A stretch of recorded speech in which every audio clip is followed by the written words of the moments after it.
Thanks for joining us today, everybody. Good afternoon. A happy Tuesday. I'm Lauren Wells, and I'm here with Chris Seveny, my business partner and co-founder of 7E Investments. We are a mortgage note fund. We invest in performing and non-performing residential mortgage notes that are secured by single-family homes throughout the U.S. In short, what we do is we fix and flip mortgage notes. So I mentioned earlier, this is a Q&A, but for people who may be joining us for the first time, or may have only seen one of our webinars, we always like to touch a little bit on who we are and what we do to give some context to the rest of the presentation. So here at 7E, our mission with the Reg A is really to democratize investment opportunities for all. Now, what does that mean? Really, what we wanted to do was make offering an asset class that is typically an exclusive asset class, available and accessible to the masses. Available in that it's open to accredited and non-accredited investors. Anyone who wants to invest can invest. And accessible in that we don't have a 25K minimum. Our minimum, excuse me. Our minimum is $5,000. So this came, if you saw our last webinar on our mission and the opportunity and how this came to be, from Chris and I's experience as passive investors in this space. And that's why we launched the Regulation A. Next slide is probably the question we get asked the most often, Yep. or most frequent question that we have. And Lauren, you explain this so much better than I do, so I will let you take this one. Okay, so said earlier on an earlier slide, what we do is we fix and flip mortgage notes. So what do I mean by that? I'm sure everyone listening has watched some sort of HGTV show on fixing and flipping houses, especially if you were at home during COVID. I feel like HGTV numbers just went through the roof. So we buy mortgages at a discount. So anywhere from 40 to 60% discount of their market value. We then add value to that note. So what do I mean by that?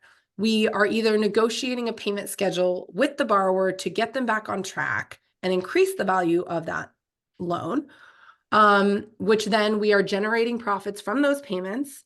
And then as an exit, as the flip, we're able to sell that back on the secondary market for a profit. Or the borrower will refinance or sell the property, thus paying off the loan. That accounts for about 90+% of our portfolio. Now, the other exit strategy is to take ownership of the home. So this is a small portion of our portfolio where people who either maybe the borrower has deceased, the property is vacant, the borrower decides they don't want to work with us, we will take ownership of the home, whether that's via foreclosure, deed in lieu, and then we will sell that property and generate profits from the sale of the asset. So those are really the two ways. Chris, do you have anything to add? I'll just add, it's been very consistent over our history about the amount of the ratio between getting those borrowers reperforming versus taking ownership of the home. So throughout COVID or in today's environment, which has low inventory, even prior to that, it was always very rare, and that's based off of a lot of our due diligence that we talk about on other webinars. So that's the one thing I just want to mention. People think, does it vary during time period? And I wanted to answer kind of that question that ties into play of the two exit strategies, which we talk about a little bit more also on the next slide. So why 7E? What makes this unique? So really, I think it's a couple of these four things. We're purchasing these notes at a steep discount. So again, anywhere from 40 to 60%, which gives us a couple of things. It gives us the flexibility to work with the borrowers. And in terms of our loan to value, there's significant coverage by the asset it is secured by. And we'll talk about that a little bit when we look at our portfolio and kind of what that means and how it is a risk mitigating strategy. So I was like, opportunity. Strategy is the word I'm thinking. Then we have the market opportunity. So this is a $1 trillion industry market with a ton, anywhere from 2 to 500 billion in non-performing debt that is floating around at any given time. you've probably heard me say this if you've attended more than one webinar, but last year, over the course of the year, we were looking, in the beginning of the year, we were looking at about, 100 million or 300 million to come across our desk in the first quarter. Now to bid on, and in Q4, we were looking at about 300 million a week in loans that came across our desk to bid on. So, the inventory is definitely theirs, which does a couple of things. The more inventory there is, the more we can cherry pick assets that we really fit our criteria and that we see being able to provide a quality return, but also it lowers the acquisition price because there's more inventory. If they don't like our pricing, we can go somewhere else. So, and then Chris, I'll let you talk about the selective and working track with borrowers. Okay, and one thing I'll just add on that market opportunity, like just this past week, Fannie Mae is putting out another loan pool of about 250 million in non-performing loans. We saw another, other pools between 30 and 100 million. We've seen like 5 of those. So this week, it seems like everyone got through kind of the December, January hangover, and now we're starting to see a significant increase continue even on the opportunity, and we suspect it is going to continue to grow. Now, on that due diligence process you mentioned, we can be very selective where we look at, what we call the 3 Ps, the property, the person, and the predicament. And when we talk about what does that mean from a property perspective, it's not only, okay, is the property actually still there, because we've gone to look at assets that have burned down, but what condition is it in from the outside? But also the other component to the property is not only how it looks, but when we look to buy a first position lien, is it in first position? We've had loans where we'd go to look to buy them and order a title report, and we thought it was in first position, and it might be in second or third position, which significantly impacts that value. Now, when we talk about the person, like Lauren would typically say, most people don't wake up in the morning saying, okay, I'm going to stop paying my mortgage today, but some people actually do. And there's just like you'll heard a term or you'll see in the media, professional renters. There's professional borrowers out there as well, and we'll look at things like, okay, how many times have they filed bankruptcy? Is this person, when we do a background on them, what's their history look like? Do they have extensive criminal history? And then it goes back to that predicament where, again, most people do not wake up thinking they're going to stop paying. So most reasons, and we get to see all of these comments as part of our due diligence, is death, divorce, temporary job loss, are the 3 kind of primary reasons why we can see, and then we can model it to work it out, which then allows us to work one-on-one with these borrowers to get them back on track. So that's one thing that I think differentiates us is we have our in-house asset management team. They work with the servicer and the attorneys and can run models and make decisions instantaneously, where a traditional bank might take 90 days to get an answer back to a borrower. We literally can get back to them in minutes because we have that capabilities and the bandwidth and can manage our assets in that direction. So people ask also, what's your portfolio look like today? And this is as of the end of the year. We were in 28 states with approximately just over 90 assets. And some of the key components to look at are, the UPB of the loans being at 16 million, or an average of just under 200,000, and the asset value of 600,000. So what does that mean? That means for a $600,000 home, they owe 200,000, which shows equity, and then we're purchasing it at about 65%. So we're buying this at approximately $195,000 loan, roughly 120, 130,000. So the loan to value is at 28%. So that is something that we also look to target on as part of risk mitigation strategy, because if there's a downturn in the housing market, this number goes down, we want to still be protected with that investment.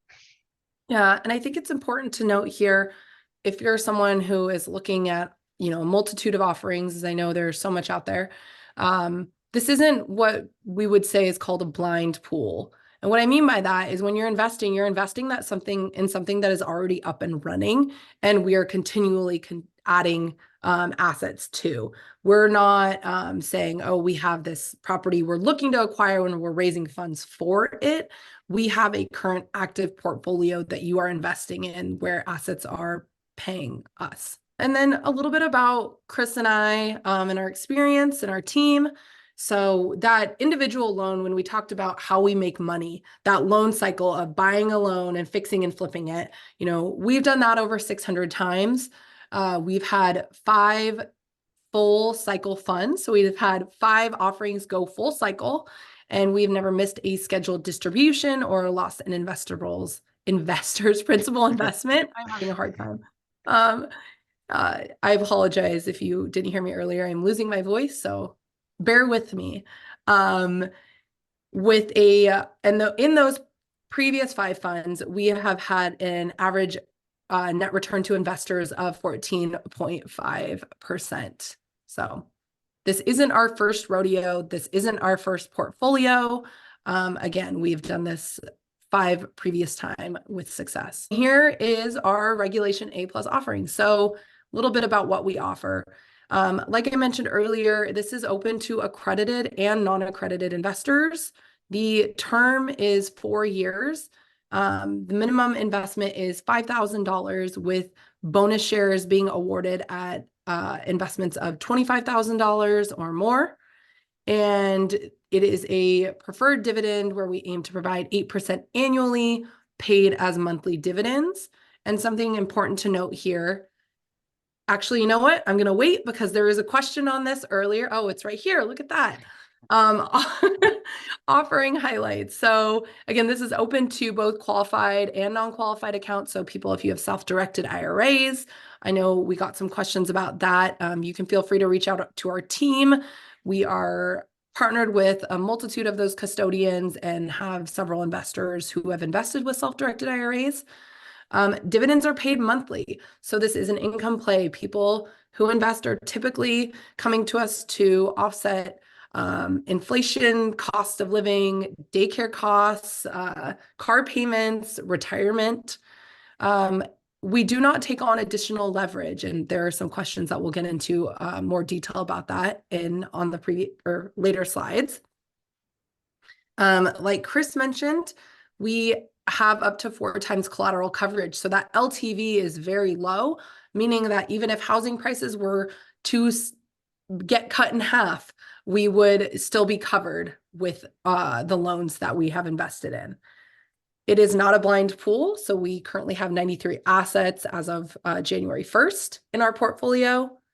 We do not have any management fees, which is important. And as someone who learned a lot doing due diligence on sponsors and as a passive investor myself. So we win when our investors win. Chris and I are salaried employees, and we get paid after our investors get paid in terms of profit and upside.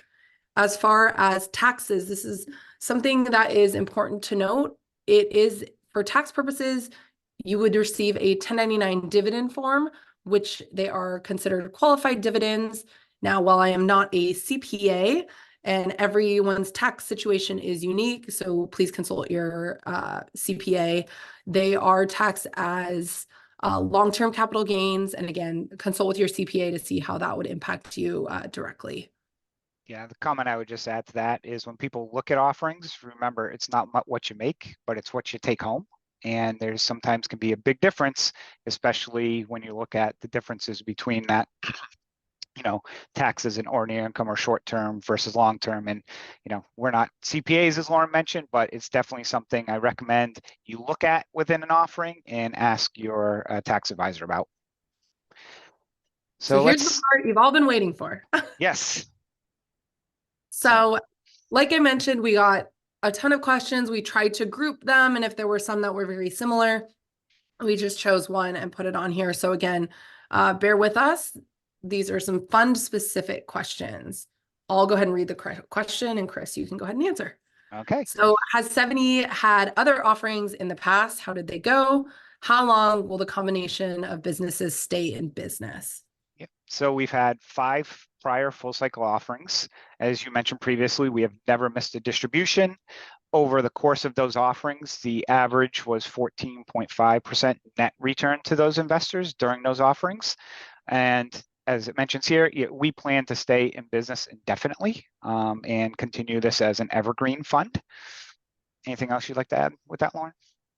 Yeah, as far as the prior fund performance, we actually also did just get a track record verification report done by a third party to verify and confirm that net return to investors. Why do I mention this? Because I am super passionate about the due diligence when it comes to sponsors, not just us, but any sponsors, and for people who are investing. So it's something that is available for fund sponsors to get. And it essentially is that third party verifying what people like to put on their website. Is that, I'm not going to claim that people are out there trying to pull one over, but for me as an investor myself, I always like to know that there's more to it than a spreadsheet someone is sending me. So we just did get that third party report. In going through that, Lauren, it was interesting because we had a lot of dialogue with the third party asking questions. So I immediately asked a question like, I thought it was like a no-brainer of how you would calculate returns, and they're like, oh, you should see all the different ways people try and calculate things. And I learned a lot about also questions to ask and look for, as part of any type of investment. But yeah, let's go next Is one. there a limit to bonus shares, and how many bonus shares do you get at each tier? There's not, So, I'll do this one. There's yeah, not I a was gonna limit to say. bonus shares. What I will say is if you're making an investment, each investment is looked at as unique. So you invest, say, 5,000 now and 20,000 down the line. Those are not cumulatively seen as a $25,000 investment. So you can see here we have the bonus share percentages on the far right column, which would increase the total IRR we are aiming for, which is that center column. And there's no limit. So if you invest 25 today and 25, 3 months from now, they would both get bonus shares. They would just be at that 4% tier each, not the 50K tier. Are there any management fees? How do you get paid? Yep. So this is again, one of the most common questions we get. As Lauren mentioned earlier, we are salaried employees. We do not load up on management fees. And for us, it's really, in our investors, we only win if our investors win. So we don't get, we are common shareholders, the preferred shareholders get, you as an investor get paid before we would on any type of profits. So we don't get any profit until after the distributions are made to the investors. What has been your distribution history, and can I see it on the website? Yes, we actually did add this to our website. We have not missed a distribution since inception, and we recently added this to our website, so you would be able to go and see it there. Again, I think personally, I was hesitant to add this, not because this isn't true, but because I think a lot of people put things out there, and I don't know, I wanted that track record verification report first, because anyone can put anything on a website.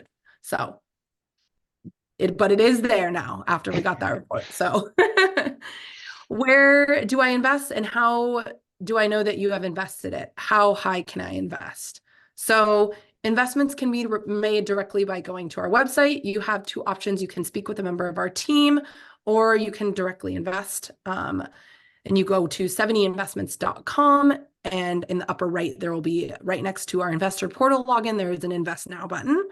Investors will also receive access to their investment portal, where you can see your shares, your distributions, any tax forms, and we also send out quarterly updates to our investors as well as videos. Again, those go to our investors. We do send out a parsed down version of that to our marketing and email list, newsletter list, but our investors get a more in-depth knowledge of kind of behind the scenes.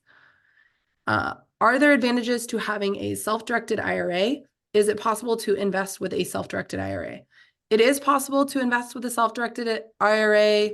I don't know if I'm really qualified to speak to advantages. I can speak from personal experience, although I am not a financial advisor. So again, consult with your financial advisor on that one. I personally have a self-directed IRA I have used to invest in as a passive investor, and it is possible to invest with a self-directed custodian that allows you to invest in alternative assets, which is something important to note. So if you have an account, for example, with Quest or NewView, Advanta, IRA Direct, or IRA Financial, those kinds of custodians will. If you're wondering if you have a self-directed account that qualifies, please reach out to us. We'll let you know, and we can send you a list of different custodians that we do work with or can work with. And the one thing for anyone who's looking to invest in an offering that has using your self-directed IRA is you want to ask that sponsor if there's any UDFI/UBIT, meaning is there any potential tax ramifications on that? And that's something that recommend that you ask your sponsor.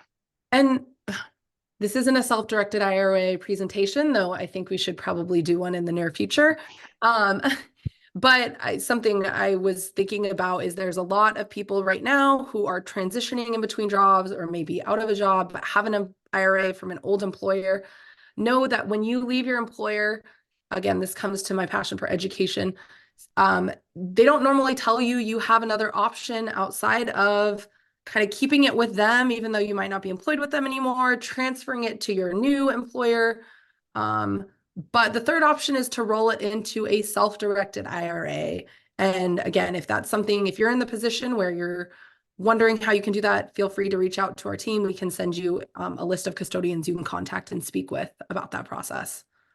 I wish I knew that 10 years ago or whenever it was. And, a lot of people are looking to that. For example, stock market dropped 500 points, I think, when I checked it this afternoon. And most of your 401k money is tied to that. So it's another alternative. How much have you raised since the fund launched? So we have over 500 investors, 22 million raised, and 22% of our investors have reinvested in some capacity. Are there any third-party auditing firms that regularly review 70 for compliance and confirming assets held by the fund? Yes, and this is something super important. Grant Thornton is our third-party auditor, and because we have a Regulation A offering, we are required to submit audited financials once a year. So we are currently in that audit process right now. And we should have that submitted by, I think the deadline this year is April 29th, because I think it's like 120 calendar days, which there's 29 days this February this year. So that will be, but we're well on our way with that. So you mentioned you don't use leverage in your fund. Does the offering circular prohibit you from using leverage, or are you legally allowed and just choose not to use leverage? Great question. The offering circular does not prohibit us. We are legally allowed and are just choosing not to leverage. Yeah. Has 70 considered the need to add more reserves, seeing as many public and private REITs have in 2024? For us, no. And the reason why is most public and private REITs invest in traditional real estate where they may have, especially like multifamily, where they may have more vacancy, rents go down, higher insurance costs or operating costs. For us, our costs are pretty fixed that we need to operate the fund, which is legal and servicing that we have. And compared to a traditional real estate asset, those costs are significantly lower than physically owning traditional real estate. I just got a quick question here on the side. I'm trying to fit them in as they are slated. So someone said, have you and Chris personally invested in these same funds? The answer is yes. I think we answered. I'm trying to see if there was any more that fit in, but I think that's the only one that fit in this section. So term and redemption questions. What is the required holding period for this investment? It is 4 years. So at the end of 4 years, it doesn't lock up for another 4 years. At that point, you can request redemption. At any point, you can partially, fully, or not at all. And just notification, we have a redemption form you would fill out, and there is, per the offering circular, up to 90 days to return funds. And there's a question about, what happens after 4 years. Like you said, there's that 90-day, up to a 90-day lag. And if you have 100,000 in the fund, if you only want to withdraw 50, you can do a partial redemption, a full redemption of your principal. That is up to you at that point in time. And I just want to, again, make that point, Lauren, that this isn't a fund that automatically renews, that, oh, if you miss this 30-day window, it kicks it in for another 4 years. After that 4-year period on, 4 years and 2 days or 4 years and 200 days, whenever you want after that period is when you can request that redemption. And then you can see we had some questions about the policies and penalties regarding redemption. So these apply if you were to redeem prior to that 4-year mark. It would be a penalty against the principal investment. And if you had bonus shares, you would lose those bonus shares if you chose to redeem early. Questions on strategy. What criteria do you use to select markets of interest? How do you perform due diligence on a note? Take it away, Chris. So, can talk forever on this one. So from a location, as you mentioned on one of the earlier slides, we're in currently 28 states. We've invested in over 40 states. So we do not just invest in one location or one state. When we look at states, we look to areas that have that low to moderate crime. We'll look for middle income or slightly upper middle income types of properties. So in property that might be in Indiana, that could be $300,000, whereas if it was in California, it could be $700,000. If you can get a place, Lauren, in 700 grand anymore in California, I don't know, you would know that. And also balances of UPBs greater than $50,000. And one of the things people ask a lot is, well, what's your discount that you buy on these loans? And we bid based off of a specific return we're targeting, and we'll talk a little bit more about that later. And we kind of already touched upon that due diligence that we do on that note that we talked about earlier, of looking at the title, the property, understanding the person and the predicament. And another thing that I'll mention too as part of that due diligence is understanding who the seller is. Now, who are we buying this loan from as well is very important, because while we see 300 billions of dollars in loans, it's important to understand who that seller is, that also you want to make sure you're doing good business with. Sourcing deals. Where do we source our deals from? So like we've mentioned, Chris and I have been in this industry for just under a decade and started out with our own capital, investing for our own portfolios. And with that comes a lot of relationship building with whole loan traders, note brokers, credit unions, other funds. So it's really these relationships, these combined relationships that we've built over the years and are continuing to develop as we continue to grow as a company. Yeah. And as part of that, by continuing to grow those relationships, we'll also continue to grow the number of deals that we also see as well. So, yeah. What is the average discount to UPB you purchase for loans? What is your ROI criteria? So like we mentioned earlier, the average discount is anywhere from 40 to 60%. And that just really depends on kind of what we're looking at in terms of the note. As far as ROI criteria, I would say we target, 12% plus for performing loans and 18% plus for non-performing loans. So when we say we bid based on returns, it's somewhere in there. How is this different than private lending? So this, great question that, there's probably not enough time in this webinar to explain it, but private lending is a form of note investing.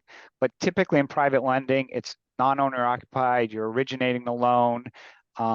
And, most private lenders, a lot of them also will do like more fix and flip rehab or commercial style loans, where we're buying loans that were already originated on that secondary market. And typically we like to buy loans that are more than 10 years old, which is why you can see that significant UPB to loan value. Is the entire fund mortgage note investing, or are there other strategies? I love this question because I think it's something that should always be asked when you're investing with anyone. So we are not chasing the next shiny object. We don't even hold on to property. Typically, when we take it back, our goal is to sell that property. So we're only focused on mortgage notes. Again, we're not kind of chasing the next shiny object. And focus is something, one of our core principles is that focus. to Yeah. our strategy. Yeah, I was going to mention that is our direct focus. And as an example, I saw an offering that came across my desk recently that did notes, Bitcoin, and I'm sorry, crypto, and something else. And I was like, okay, that's a unique offering. For us, we are, we know what we are very good at, and that's what our target focus is. Interest rates. Get a lot of questions. We got a ton of questions around interest rates. How do fluctuating interest rates affect the 7E fund? More about notes as an investment in an inflationary environment. So I can speak to the first one. So interest rates and fluctuating interest rates don't really have a direct effect because we are bidding based off yield. So if you look at the bottom, we have an example here for you. Say we're targeting a 12% yield and there's a 100K loan at 8% interest. We'll bid 66,000. If it's written at 4%, we would bid 33,000. So again, it is bidding based off of yield and adjusting our bid accordingly based off of that interest rate, which is a factor, but not a direct factor. And those numbers are just for example purposes Yeah. only, not like specific. It was just very Yeah. easy for us to, highlight that from that Yep. perspective. And then more about notes as an investment in an inflationary environment. Chris, do you have any Yeah. thoughts on that? Yeah. And this is where, there's a question about, 70 and some other funds, as well that invest in notes. And it's important to understand, the type of note fund it is, because note funds that originate a lot of loans, they are more susceptible to that inflationary environment, because if they're originating loans at 6 or 8%, and then the market dictates 10%, that could be problematic. For example, there's funds out there that were originating loans and they had lines of credit that were variable in that line of credit, which is probably today at 10%, and they're originating loans at 8%, shows, where those can be problematic. For us, like Lauren mentioned, where we're bidding off of specific yield and targeting those yields, if we saw interest rates jump up to 11%, then of course we would change our yield target to a higher rate of return to make that. So it gives us the flexibility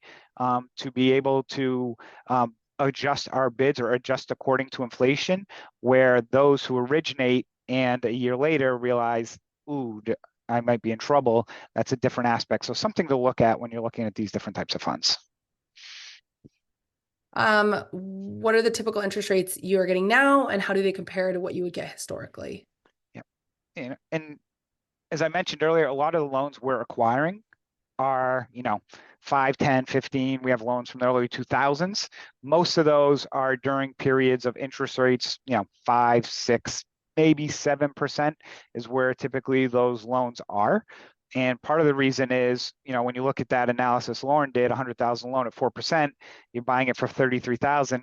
Sellers will look at us and say, I can't take that much of a haircut, or they are not willing to. So, typically the loans we have are between that 5 and 7. And then what mechanical effects do falling interest rates have on distressed loans market, and how will 70 leverage that phenomenon? So I think COVID is a really good example of what how this played out.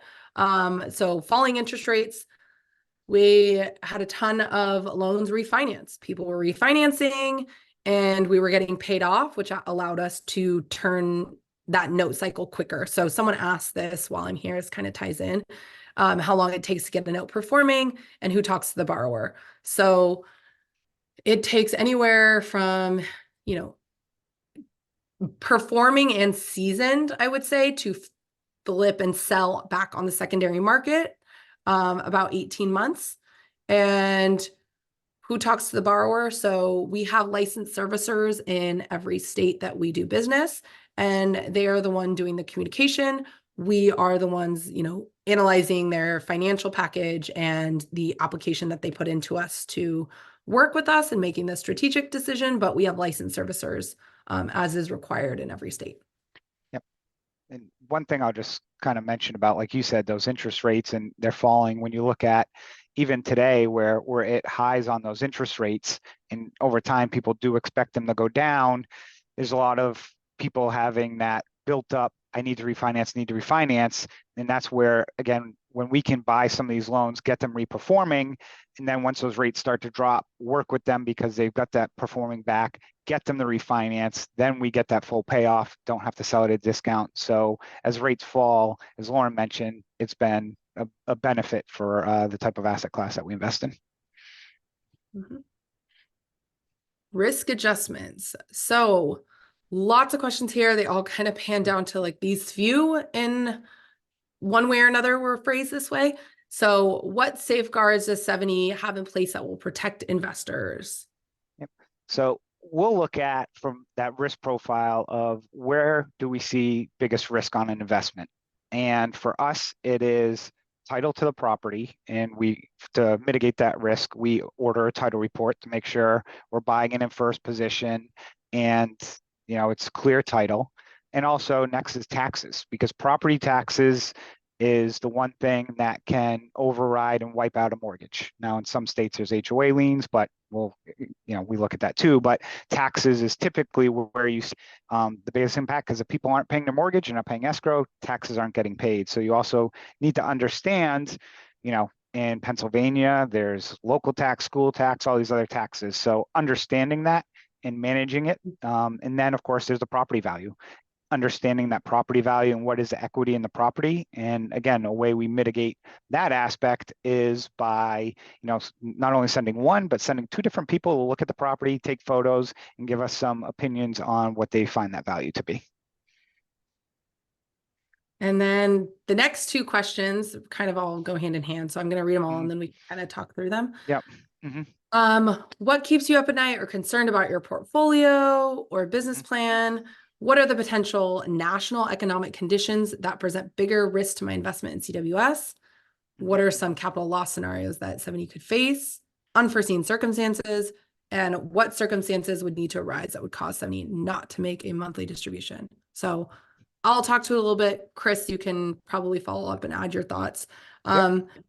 A couple of things would be, in terms of the second, unforeseen would be lack of product, government intervention would be unforeseen circumstance. And then as far as what circumstance would need to arise in order to not make a monthly distribution, that would really just be lack of cash flow on app. Yeah. Another thing that we monitor very closely, like you mentioned, government intervention is, that's not only federal, but on a state level, if they come into play, but also in today's environment, things we're paying real close attention to is insurance and property values.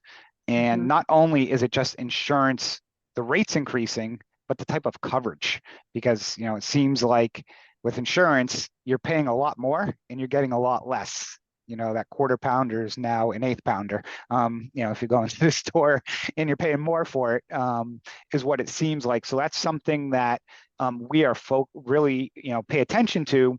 And again, goes back to how do we mitigate that?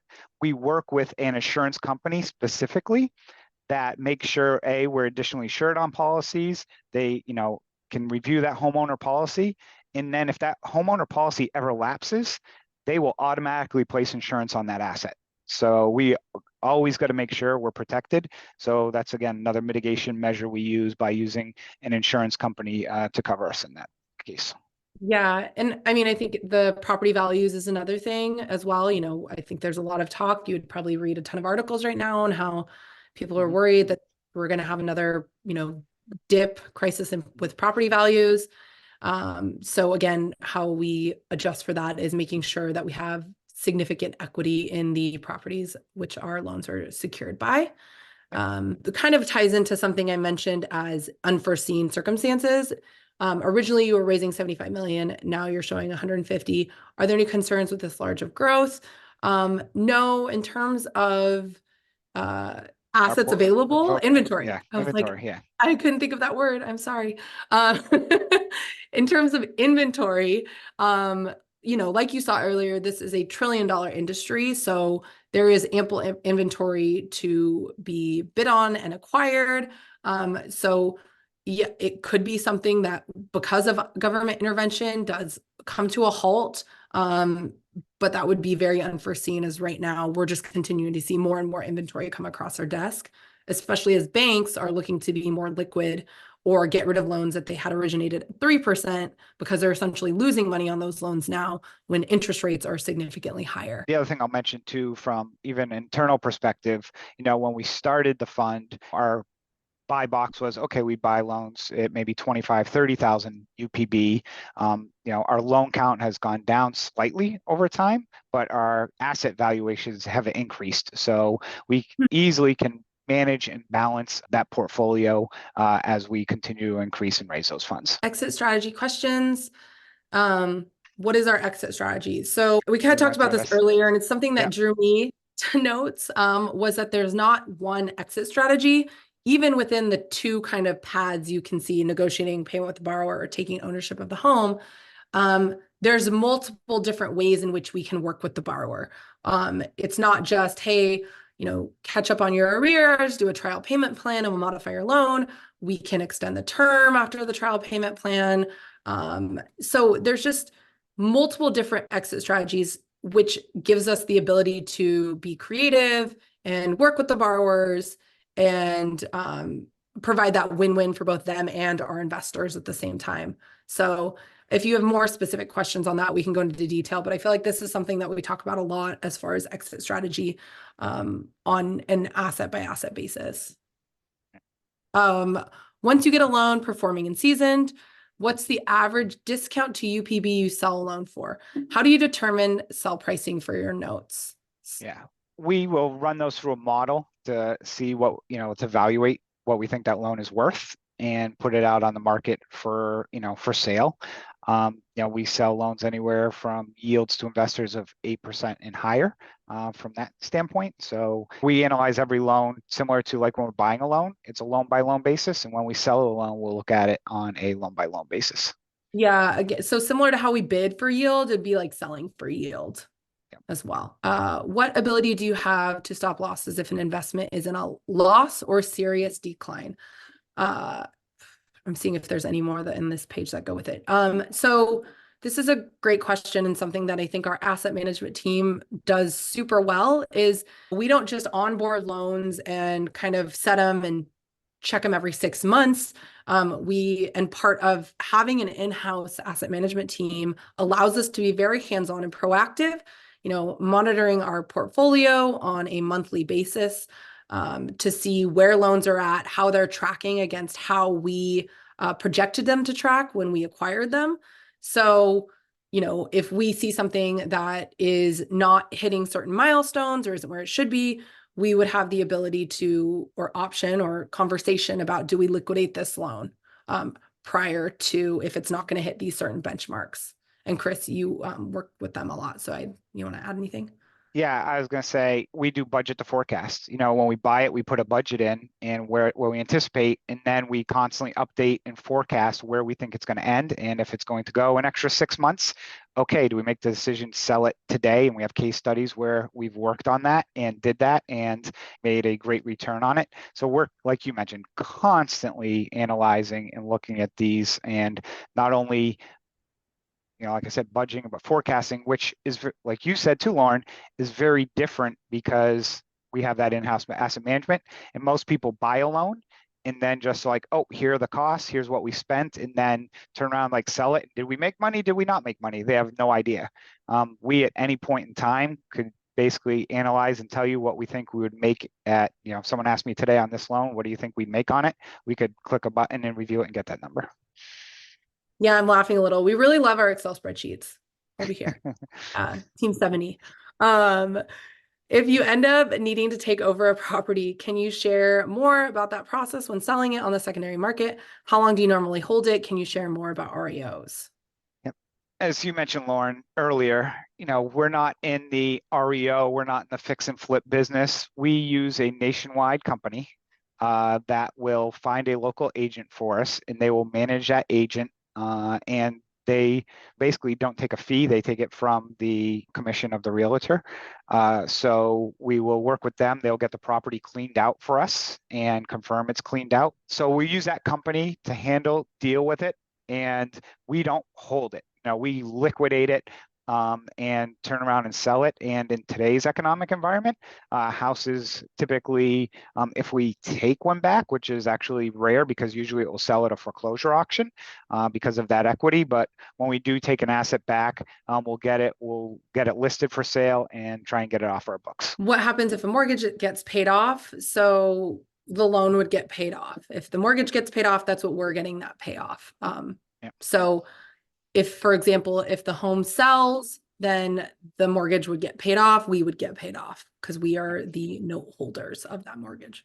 Yep. And we have prior video where we had a case study in Maine that we bought a loan at a discount. The borrower had it listed for sale. They were moving and just had it renovated and just, patiently waited. And about 6 months later, they sold the house. We got that full payoff. Yeah, I will say if you're looking for more case studies, please head over to our webinars section on our website, and you'll probably find a ton as far as case studies specifically, due diligence specifically, our backstory. So if there's more that you're interested in learning here, I can guarantee you it's on our website under our webinars tab, and we're going to continue to do these as well. So have you ever lost money on a loan? Yes, we've lost money on the loan level, the asset level, but never on the fund level. So like we mentioned, our 5 previous funds have all met and exceeded expectations. But yeah, I mean, we've done over 600 loans, Yep. And if you look at prior funds, for every 100 loans, 2 to 4 of them may lose money. And what we mean by that is if we're in it for 30,000, we got 25 back as an example. We didn't get completely wiped, but overall, when you look at those 100 loans, if 96 of them did make money, it easily absorbed that loss and provided the returns that you mentioned, the 14.5% to the investors. When a fund closes out, are there additional distributions investors above the 8% received during the fund operation? So this is an income play. There is no upside for the investors. We do reserve the right to give excess distributions when the fund closes out, and you would be able to redeem bonus shares. So yeah, you're getting that 8%, but if you're, for example, have invested 100K, you would also be able to request redemption for the bonus shares, which would be $6,000 on 100K investment. So, any other questions? We have a few minutes left. Happy to keep going. Like I said, if you didn't see your question, we tried to consolidate the most frequently asked questions to fit it all into an hour, or we received them within the last few hours and they weren't able to make it on. If you have any further questions, you're interested in speaking with a member of our team, feel free to reach out, invest@70investments.com. You can also go online and schedule a call with a member of our team, and we will be sending out the replay probably tomorrow. So look out for that in your email. Again, if you have any questions, feel free to email us directly. I know I see many of your names. I recognize many of your names. And I know Tony and Katie probably would love to hear from you. So I don't have anything else to add. And I feel like we answered a lot of the questions because I'm not getting any more. Oh, I did get one question right when I said that. Do we have to take the distributions or can they be reinvested? So they cannot be reinvested. They will be distributed. You can reinvest as long as the minimum is $5,000. So you have the option to hold them and then you can invest them again. Again, it would be looked at as a separate investment, not cumulative. We are definitely always looking for what you guys want to hear about when we do these webinars. Again, we try to do them once a month. So if we're going to send out that replay, like I mentioned, and if you have any ideas on what you'd like to hear more about, please feel free to email us back. We love hearing from investors and people who are looking at investments in general. Maybe it's something on due diligence and questions Chris and I would ask, and questions were asked, or more case studies, or if you want us to bring someone in from a self-directed IRA company. Again, obviously we are raising capital for our fund. That's why we have this investor community of awesome investors and part of why we do these webinars. But if you listen to our webinar last month, you'll also know that a big passion of Chris and I's is that investor education on analyzing sponsors, doing your due diligence, and making investments available and accessible to the masses. So we love to hear from you. If you want to email invest@70investments or respond to one of our emails with anything you'd like to hear more or less of, um, feel free to let us know. And with that, I think we just about covered it. Chris, anything to add? No, I think we covered anything or everything, I should say. Just want to again thank everyone for joining us on this webinar. And as Lauren mentioned previously, again, we should be able to get this out to everyone tomorrow. Awesome. Thank you guys. Thank you. Bye.